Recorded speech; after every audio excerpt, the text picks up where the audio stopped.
mengurai sejarah. Israel, IE, R, US, A, LM, Palestina. Masjid Al-Aqsa, penjelasan Bambang Norsena. Jadi Bapak Ibu, seperti yang tadi sudah dijelaskan ya, sebetulnya seluruh kompleks ini disebut Haram Asy-Syarif oleh orang Arab. Tapi sesungguhnya ini dulu adalah bangunan yang sangat besar yang dikenal dengan Beit HaMikdash, rumah suci. Kalau di dalam bahasa Arab diterjemahkan Baitul Maqdis. Nah, ini pertama kali dibangun oleh Raja Salomo, Nabi Sulaiman. Lalu dihancurkan pada masa Nebukadnezar tahun 586 sebelum Masehi. Lalu orang Israel dibuang ke Babel. Lalu pada tahun 539 sebelum Masehi, berdasarkan dekret dari Raja Kores Agung, orang-orang Israel diperkenankan kembali membangun tempat ini. Tapi sesungguhnya tempat yang sekarang ini ada ini bangunan Bait Allah kedua. Jadi di zaman Raja Herodes itu telah memperluas bangunan ini. Lalu di atas halaman yang luas ini kemudian zamannya Yesus itulah Bait Allah yang dikunjungi oleh Yesus dan para muridnya.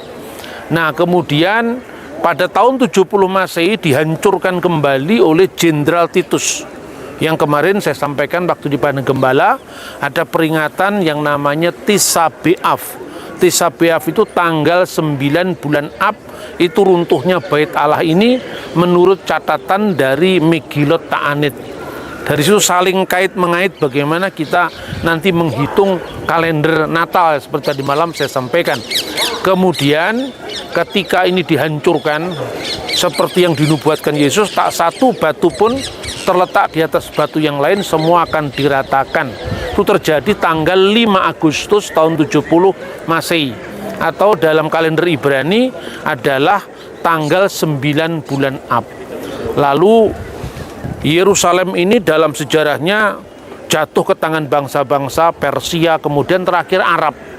Nah, ketika Arab itu pada zamannya Khalifah Umar bin Khattab. Khalifah Umar datang ke tempat ini disambut oleh Patriark Yerusalem namanya Sophronius. Dan ini dicatat di dalam dokumen Islam yang ditulis oleh Ibnu Khaldun, judulnya adalah Tarik Ibnu Khaldun. Di mana kemudian Umar dipersilakan sembahyang di gereja yang nanti kita kunjungi, gereja Holy Sepulchre atau gereja kubur suci. Tapi Umar menolak, alasannya apa? Sebab nanti kalau pengikutnya melihat bahwa Amirul Mukminin, pemimpinnya pernah sembahyang di gereja, maka gereja itu akan dijadikan masjid.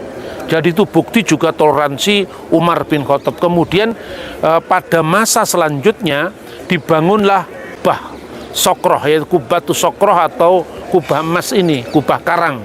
Tapi atasnya itu emas, itu pada masa kerajaan Yordan. Ini dibangun baru tahun 692 oleh Khalifah Bani Umayyah yang namanya Abdul Malik bin Marwan. Kemudian putranya Khalifah Al-Walid bin Abdul Malik bin Marwan membangun tempat ini yang dikenal dengan Masjidil Aqsa. Jadi yang kubah hitam itu Masjidil Aqsa, yang kubah emas itu Dome of the Rock atau Kubatus Sokroh. Nah, peristiwa ini saudara-saudara kenapa menjadi penting ya? Menjadi rebutan sebetulnya antara orang Yahudi dan juga kelompok garis keras Islam, karena mereka masing-masing memiliki klaim. Orang Yahudi jelas ya, karena sejarahnya ini dulu adalah Beit HaMikdash. Tetapi kemudian orang Islam sejak zamannya Umar, kemudian Abdul Malik bin Marwan, Al-Walid bin Abdul Malik bin Marwan menjadi masjid. Dan peristiwa pembangunan dua masjid ini dikaitkan dengan peristiwa metahistoris, bukan peristiwa historis, tapi metahistoris, karena Nabi Muhammad melakukan mi'raj dari tempat ini ke Sidratul Muntaha. Nah, memang dalam perkembangan politik kadang-kadang itu ada apa yang dinamakan oleh seorang pemikir Yahudi namanya Moshe Sharon, adalah islamisasi sejarah untuk islamisasi wilayah. Jadi kadang-kadang figur-figur pra-Islam itu diislamkan agar wilayahnya menjadi wilayah Islam.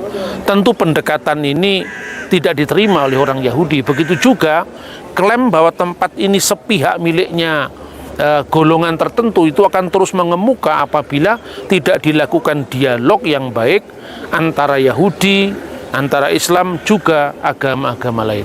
Tapi kalau Kristen tidak terlalu berkepentingan karena dia sudah punya gereja, yaitu gereja kubur suci, Holy Sepulchre, dan juga mereka ingat akan sabda Yesus bahwa kamu lihat gedung yang megah ini, tidak satu pun batu dibiarkan terletak di atas batu yang lain, semuanya akan diratakan.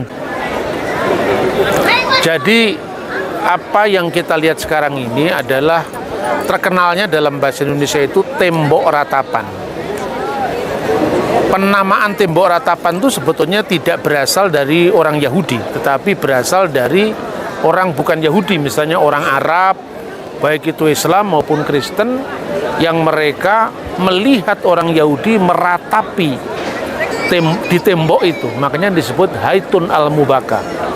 Kenapa? Karena orang Yahudi mereka lihat meratap di tembok itu, makanya kemudian terkenal tembok ratapan. Tapi aslinya dalam bahasa Ibrani itu adalah tembok barat. Tembok barat, Hakotel Hama'arifi. Tembok barat ini adalah satu-satunya yang tersisa dari Bet Hamikdas yang dibangun pada masa ketika orang Yahudi pulang dari pembuangan dari Babel. Dan pulang dari pembuangan dari Babel itu tahun 539 sebelum Masehi, tapi kemudian pada masa Herodes kira-kira tahun 37 sebelum Masehi itu diperluas sehingga menjadi bait Allah yang dikenal dengan Bet Hamikdas yang kedua, jadi bait suci yang kedua. Kemudian bait suci yang kedua ini sekarang ini ketika sudah di atasnya berdiri dua masjid, yaitu Masjid Qubatus Sokroh atau Masjid Dome of the Rock yang tadi kita lihat warnanya emas, lalu satunya adalah yang kubah hitam yaitu Masjidil Aqsa. Dan kedua masjid ini baik Dome of the Rock maupun Masjidil Aqsa itu dibangun setelah wafatnya Nabi Muhammad. Jadi kalau Nabi Muhammad itu dalam tarik tradisional Islam itu meninggal tahun 632, maka Masjid Kubah Mas itu baru dibangun tahun 692 Masehi di masa Khalifah Abdul Malik bin Marwan. Nah, bagi orang Yahudi, kenapa mereka begitu punya ikatan historis dengan Yerusalem? Tentu saja karena sejarah mereka yang panjang, secara khusus satu-satunya tempat yang masih tersisa itu adalah tembok ratapan ini. Emosi yang seperti itu mungkin tidak dirasakan oleh orang Kristen, karena bagi orang Kristen mereka telah menapaki era yang baru, era perjanjian baru, di mana bait suci itu tidak menjadi yang sentral lagi dalam iman mereka. Sekalipun yang namanya orang-orang Kristen itu kan sebetulnya mula-mula adalah orang Yahudi. Nah, orang Yahudi itu ada yang berasal dari aliran Saduki, ada aliran Eseni yang sudah kita pelajari ketika kita mengunjungi Wadi Qumran, dan ada orang Parisi. Nah, orang Parisi itulah yang kemudian setelah reformasi keagamaan Yahudi di Konsili Yamnia itu kemudian menjadi Yahudi Rabbinik sekarang ini. Jadi yang disebut Yahudi Rabbinik itu sebetulnya adalah reformasi agama Yahudi sejak kira-kira hampir kalah dalam perang Yahudi pertama. Itu ada seorang rabi yang sangat karismatik, ya. Rabi ini kemudian minta perdamaian ke Roma, lalu Yohanan ben Sakai, nama rabi ini, diberikan tempat komunitas orang Yahudi yaitu di kota Yamnia. Lalu di sanalah mereka mereformasi keagamaan Yahudi tanpa Bet Hamikdas, tanpa korban binatang, dan sebagai sakramen korban akhirnya menjadi doa. Nah, itulah yang disebut Yahudi Rabbinik. Sedangkan yang keempat, sekalipun itu kecil, itu disebut sebagai Yahudi Nosrim, yaitu orang-orang Yahudi yang mempercayai Yesua, orang Nazaret. Nah, pertanyaannya, kenapa orang Yahudi dan orang Kristen itu semakin terpisah. Pertama-tama begini, pada perang Yahudi kedua tahun 135 itu Kaisar Hadrianus benar-benar menumpas pemberontakan Yahudi yang kedua, yang tentu di mata orang Yahudi bukan pemberontakan tapi itu perang kemerdekaan yang dipimpin oleh seorang yang bernama Simon Bar Kokhba. Simon Bar Kokhba itu konon diakui, dielu-elukan sebagai Mesias bahkan oleh Rabi Akiba pada zamannya. Dan itu sempat mengalami kemerdekaan antara tahun 132 sampai tahun 135 ketika Hadrianus kembali mengalahkan mereka. Dan ketika Hadrianus mengalahkan pemberontakan Bar Kokhba itu ada kebijakan yang ditempuh. Pertama, tidak boleh ada lagi nama Israel. Israel harus dihapus dari muka bumi. Makanya nama Israel diganti dengan Syria Palestina. Nama Israel diganti dengan Syria Palestina ketika dua provinsi itu digabungkan antara Syria dan Yudea. Kemudian Yerusalem juga tidak boleh diucapkan lagi. Nama Yerusalem diganti dengan Alia Capitolina, yaitu dibaktikan kepada dewa Jupiter. Dan ketika sejarah Islam mulai memasuki kota Yerusalem, mereka tidak pernah menyebut Yerusalem karena kata Yerusalem absen dari Quran. Yang ada adalah Al-Quds, yaitu kota suci, karena sejak itu Yerusalem menjadi kota suci setelah Makkah dan Madinah. Tetapi dalam perjanjian Umar itu dikenal kota Ilia, dan kota Ilia itu adalah merujuk kepada nama Alia Capitolina. Ini hubungan yang sangat penting karena antara peristiwa historis, metahistoris itu kadang-kadang tumpang tindih, apalagi kalau itu sudah ada misi politik ya, misalnya mengagamakan sejarah sebelumnya untuk target yaitu mengagamakan wilayah yang berkaitan dengan tokoh-tokoh atau cerita-cerita atau narasi yang ada dalam kitab sebelumnya. Nah, semoga pemahaman ini menjadi sudut pandang kita yang objektif, tidak kesana kemari, tapi benar-benar melihat dari sudut pandang sejarah. Kenapa Kristen semakin jauh dari Yahudi?